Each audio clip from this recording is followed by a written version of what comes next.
नमस्ते दोस्तों, welcome to another episode of T influence by Uday. आज का टॉपिक काफ़ी इंटरेस्टिंग होने वाला है। हम बात कर रहे हैं एक ऐसे देश की जिसने इंटरनेशनल डिप्लोमेसी को एक स्टैंड अप कॉमेडी बना के रख दिया है। जी हाँ, हमारा ऑल टाइम एंटरटेनिंग पड़ोसी पाकिस्तान। अगर आप थक गए हो डेली लाइफ के नॉर्मल ड्रामा से, तो पाकिस्तान का सर्कस भी कभी कभी देखा करो, ये आपको डिसअपॉइंट नहीं करेगा। पाकिस्तान का सफर सऊदी अरेबिया में भीख मांगने से लेकर जीडीपी मेजर्ड बाय टेररिज्म इस स्टेटमेंट तक है। तो दोस्तों, ये एक पूरी रोलर कोस्टर राइड है। पॉपकॉर्न उठाइए और तैयार हो जाइए।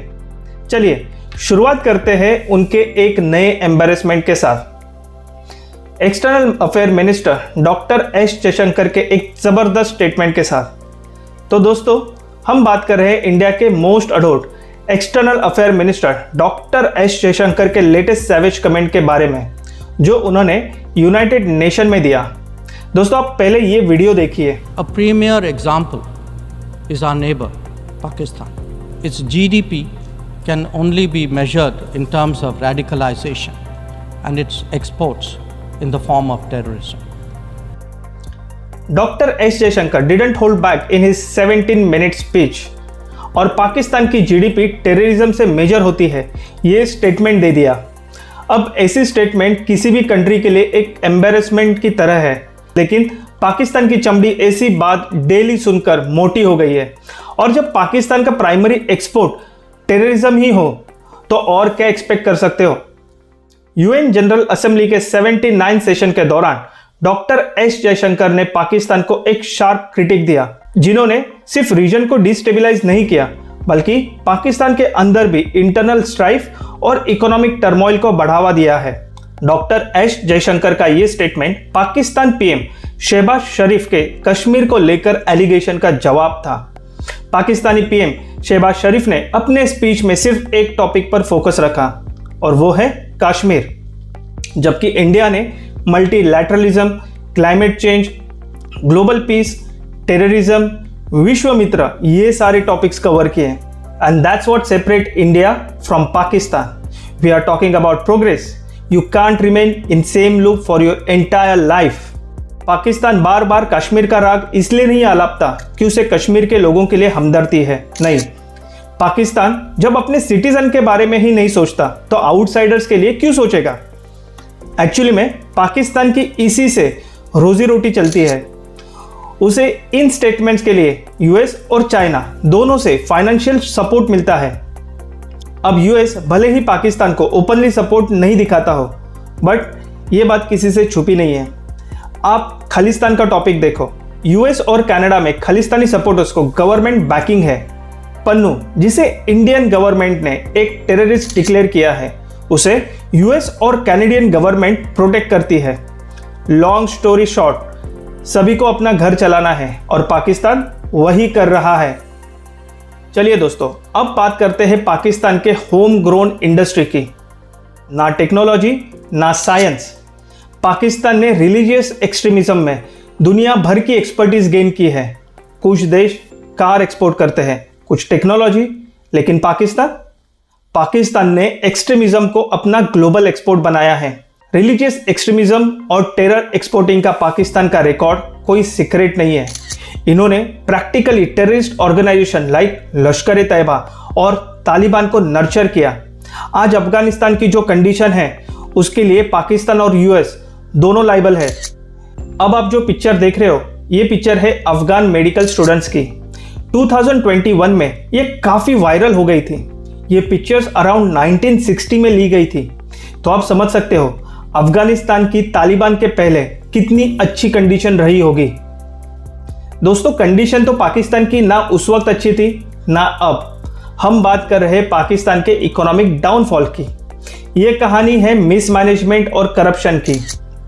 जहां दुनिया इंफ्रास्ट्रक्चर और ग्रोथ पर फोकस कर रही है, वहां पाकिस्तान काफ़ी आगे है एक और डिपार्टमेंट में, और वो है करप्शन। दोस्तों, मैं आपको अब एक स्टोरी सुनाता हूं।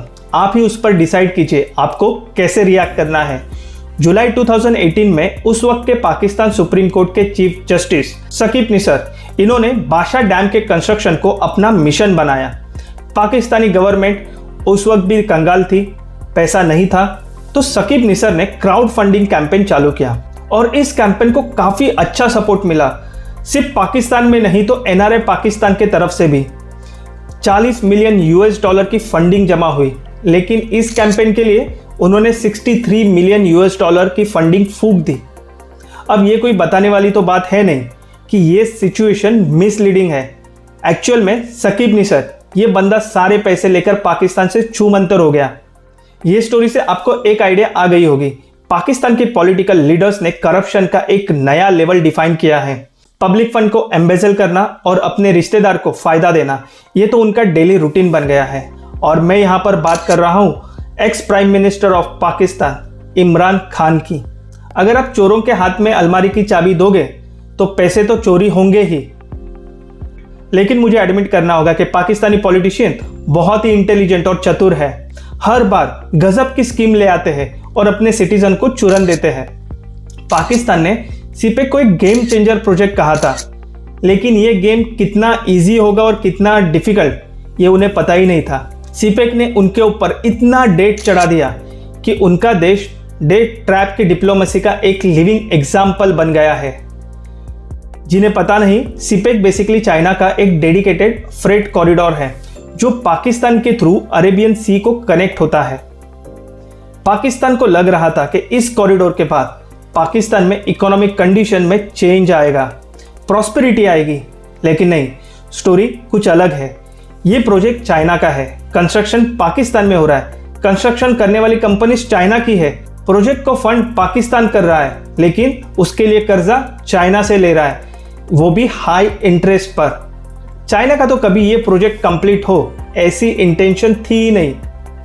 पाकिस्तान के इंटरनल रिपोर्ट्स की माने तो पाकिस्तान ने चाइना से 62 बिलियन US डॉलर का सिर्फ सीपेक के लिए डेट लिया है। अगर पाकिस्तान के टोटल एक्सटर्नल डेट की बात करें तो टोटल डेट में से चाइना का डेट लगभग 28% है। बेसिकली पाकिस्तान ने खुद को चाइना के पास गिरवी रखा है और इसीलिए चाइना उइगुर मुस्लिम को कैसे भी ट्रीट करे, पाकिस्तान कुछ भी नहीं बोलता। चाइना ने पाकिस्तान की कितनी बार बेइज्जती की होगी, फिर भी कुछ भी रिएक्शन नहीं देता। पाकिस्तान को इसकी आदत पड़ गई है। बेइज्जती की बात कर ही रहे हैं तो बात करते हैं पाकिस्तान के लेटेस्ट इंटरनेशनल एम्बेरसमेंट की। रिसेंटली सऊदी अरेबिया ने पाकिस्तान को फॉर्मल कंप्लेंट की है। उनके लोग हज वीज़ास पर आते हैं लेकिन पाकिस्तान रिटर्न ही नहीं जाते, बल्कि सऊदी अरेबिया में रह के भीख मांगने लग जाते हैं। जी हाँ, आपने बिल्कुल सही सुना है, they are now officially begging internationally. Saudi Arabia authorities ने स्ट्रिक्टली वार्निंग दी है और कहा है अगर पाकिस्तान ने इस इशू को रिजॉल्व नहीं किया तो पाकिस्तानी पिलग्रिम्स के लिए स्ट्रिक्टर रेगुलेशन आ सकते हैं। एक्चुअली बेगिंग पाकिस्तान की एक बूमिंग इंडस्ट्री है। एक एस्टिमेट से पाकिस्तान की begging industry around 42 billion US dollar की है और इसमें से 90% कंट्रीब्यूशन इंटरनेशनल बेगर्स का है। और इसीलिए वेस्टर्न कंट्रीज में पाकिस्तान की इमेज कुछ खास नहीं है। यूरोप से लेकर ऑस्ट्रेलिया, यूके से लेकर USA, हर जगह जो एक्चुअल उस कंट्रीज के सिटीजन हैं वो पाकिस्तानियों से काफ़ी परेशान हैं। चोरी हो या लूट, झगड़े, मर्डर्स, रेप, हर एक क्राइम में पाकिस्तानियों की इन्वॉल्वमेंट है। इनफैक्ट कुछ यूरोपियन कंट्रीज में जैसे ग्रीस, फ्रांस, इटली, जर्मनी, इन कंट्रीज में पाकिस्तानी गो बैक के कैंपेन्स भी हुए थे। टू सरप्राइज यू, तुर्की जो एक मुस्लिम मेजोरिटी कंट्री है, उस कंट्री में भी ये कैंपेन हुआ था। तो आप समझ सकते हो कि पाकिस्तानियों की क्या इज्जत है। पाकिस्तान को पूरी दुनिया एक टेररिस्ट स्टेट के रूप में देखती है, स्पेशली ओसामा बिन लादेन के अबोटाबाद ऑपरेशन के बाद। ये इमेज पाकिस्तान के हर एक्शन में दिखती है, चाहे वो एक्सट्रीमिस्ट ग्रुप का ओपन सपोर्ट हो या फिर किसी भी फॉरेन टेररिस्ट एक्टिविटी में पाकिस्तान का कनेक्शन। अभी रिसेंटली यूके में एक डांस क्लासेस के दौरान 2 छोटी बच्चियों का मर्डर हुआ। यूके में इस इंसिडेंट के बाद मुस्लिम इमिग्रेंट्स के अगेंस्ट बहुत राइट्स हुए। सिचुएशन काफ़ी टेंस थी। आफ्टर थरो इन्वेस्टिगेशन ये पता चला जो मर्डर हुआ था उसके अगेंस्ट एक न्यूज़ पोर्टल ने फेक न्यूज़ पब्लिश की थी। और ये पोर्टल कहाँ से ऑपरेट हो रहा था? राइट, पाकिस्तान से। पाकिस्तान जो बार बार कश्मीर में ह्यूमन राइट्स की बात करता है, लेकिन पाकिस्तान का खुद का ह्यूमन राइट का रिकॉर्ड कुछ खास नहीं है। माइनॉरिटीज को सप्रेस करना हो, एनफोर्स डिसअपेरेंस और एक्स्ट्रा जुडिशियल किलिंग पाकिस्तान में काफ़ी कॉमन है। ये जो पाकिस्तानी गवर्नमेंट्स की हरकतें हैं, वो उनके अपोजिशन पार्टी मेंबर्स हो या फिर नॉर्मल सिटीजन, हर एक पर यूज़ होते हैं। आज जो पाकिस्तान में सिविल वॉर जैसी सिचुएशन बन गई है, ये उसी का ही नतीजा है। Situation was boiling since very long time. Sindh, Balochistan और खैबर पख्तूनख्वा में जो सिविल वॉर लाइक सिचुएशन है, वो उनके गवर्नेंस के फेलियर का एक सबूत है। बलोचिस्तान जो पाकिस्तान का सबसे रिसोर्स रिच प्रोविंस है, वहाँ इंसर्जेंसी काफ़ी टाइम से चल रही है। बलोच लोग हमेशा से सेंट्रल गवर्नमेंट से शिकायत करते आए हैं। उनके रिसोर्सेज का पूरा फ़ायदा उठाने के बावजूद उन्हें कुछ भी नहीं मिलता। वही कराची में एथनिक और पॉलिटिकल टर्मोइल है। बिना किसी स्टेबल गवर्नेंस के ये रीजन काफ़ी वायलेंट बन चुका है। सिंधी नेशनलिस्ट काफ़ी टाइम से अलग नेशन की भी डिमांड कर रहे हैं। KPK, खैबर पख्तूनख्वा, ये रीजन तालिबान के इन्फ्लुएंस में है और तालिबान इसे अफगानिस्तान का पार्ट मानता है। पाकिस्तान के ये रीजन सिविल वॉर के ब्रिंक पर है। गवर्नमेंट का मिलिट्री रिस्पॉन्स और भी ज़्यादा वायलेंस क्रिएट कर रहा है। कुछ एक्सपर्ट्स का ये कहना है कि जल्द ही पाकिस्तान 4 सेपरेट कंट्रीज में ब्रेक हो सकता है। इंडिया की किसी भी कंट्रीज के सेपरेटिस्ट मूवमेंट को सपोर्ट करने की पॉलिसी नहीं है, लेकिन अगर पाकिस्तान जैसी बीमारी को ख़त्म करना है तो इंडियन गवर्नमेंट को इन सेपरेटिस्ट मूवमेंट को फंड करना चाहिए। आपको क्या लग रहा है? Finally let's talk about bigger picture.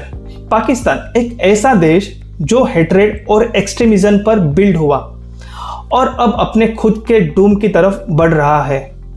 1970s और 80s में जिया उल हक के इस्लामाइजेशन पॉलिसीज़ ने शरिया लॉ को इंट्रोड्यूस किया और मदरसास को बहुत प्रमोट किया।